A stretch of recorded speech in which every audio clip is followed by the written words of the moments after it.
কেতিয়াবা ৰাতি আকাশলৈ চাই এইটো কথা মন কৰিছেনে যে নিজা পোহৰ নথকা সত্ত্বেও চন্দ্ৰ ইমান ধুনীয়া কেনেকৈ দেখি।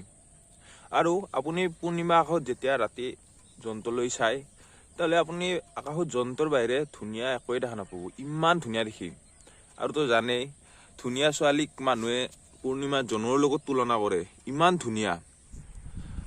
কিন্তু আপোনালোকেতো জানেই মানুহে কয় চন্দ্ৰৰ গাতো দাগ থাকে। কিন্তু আপোনালোকে জানেনে এই চন্দ্ৰৰ দাগবোৰ কেনেকৈ হ'ল? চন্দ্ৰৰ পিঠিত যে আমি কেতিয়াবা খালী চকুৰে দেখা পাওঁ সৰু সৰু কিছুমান কলা দাগ, সেই দাগবোৰনো আচলতে কি? তো এই বিষয়ে জানিবৰ কাৰণে আমি আজিৰ পৰা প্ৰায় 40 কোটি বছৰ আগলৈকে ঘূৰি যাব লাগিব। যেতিয়া মানে আমাৰ মহাকাশখন মাত্ৰ সৃষ্টি হৈছিল, তেতিয়া মানে পৃথিৱীৰ দৰে ধৰক প্ৰস্তুতে হোৱা নাছিল। হৈছিল কিন্তু মানে ভালকৈ মানে গছ গছনি এইবিলাক হোৱা নাছিল। আৰু তাতে মানে মহাকাশত তেতিয়া তাৰমানে বহুত বিশৃংখল চলি আছিল, সৰু সৰু গ্ৰহবিলাক য'তে ত'তে মানে ফাহি থাকিছিল, এনেকুৱা আছিল। তো তেতিয়া সেই গ্ৰহবিলাক এই সৰু সৰু গ্ৰহ নপুঞ্জবিলাক আহি চন্দ্ৰৰ পিঠিত খুন্দা মাৰিছিল।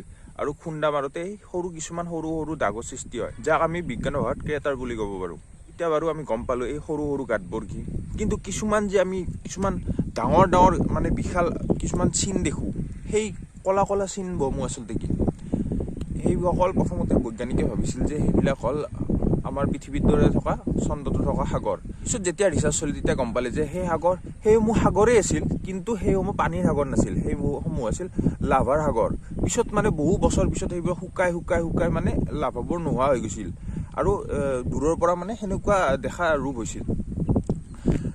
তো এতিয়া বাৰু এইটো গম পালোঁ যে গাঁতসমূহ কি আৰু এইবিলাক দাগ কেনেকৈ হ'ল। আৰু মই এতিয়া এটা কথা কওঁ যে আমি আগৰ পৰা যিমান আমি গাঁত এইবিলাক দাগ দেখা পাওঁ, কিন্তু আমি চন্দ্ৰৰ পিছফালটো আমি কোনেও দেখা নাই। কাৰণ চন্দ্ৰৰ পিছফালটো আমি কেতিয়াও দেখাই নাপাওঁ, কাৰণ সেইটো এনেকুৱা মানে গতিত ঘূৰে যাৰ কাৰণে আমি চন্দ্ৰৰ পিছখিনি আমি চাগে জীৱনত কেতিয়াও দেখাও নাপাম, আৰু চাগে আগতেও পোৱা নাছিল আৰু কেতিয়াও দেখাও নাপাম।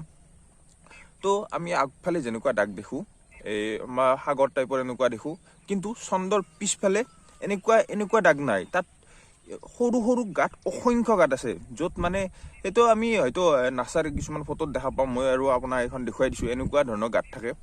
কিন্তু তাতেও এটা প্ৰশ্ন আছে, পৃথিৱীত জানো এনেকুৱা হোৱা নাছিল নেকি?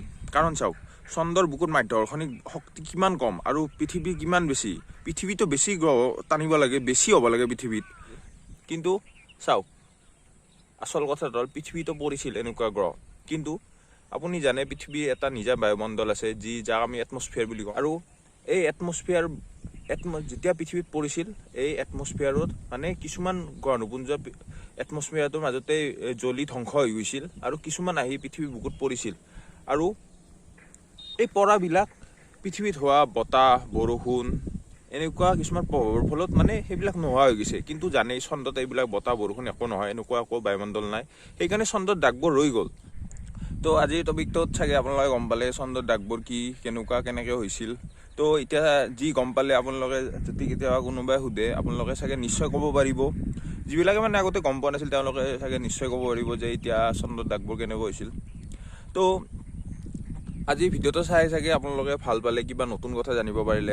যি সদায় আমি দেখি থাকোঁ কিন্তু আমি মানে গম পোৱা নাছিলোঁ, বা এনেকুৱা সময়ো নাছিল যে কি বিচাৰি চাওঁ। তো আজি মই কৈ দিলোঁ। তো ভিডিঅ'টো যদি আপুনি চাই ভাল পালে তেতিয়াহ'লে ভিডিঅ'টো লাইক কৰিব, ছাবস্ক্ৰাইব কৰিব চেনেলটো। তো আজি বিষয়টো অলপ বেলেগ আছিল বেলেগ দিনতকৈ, আৰু মই বেলেগ ভিডিঅ' অতি সোনকালে আনিম। তো আজিলৈ ইয়াতে এৰিছোঁ, আকৌ লগ পাম, বাই বাই।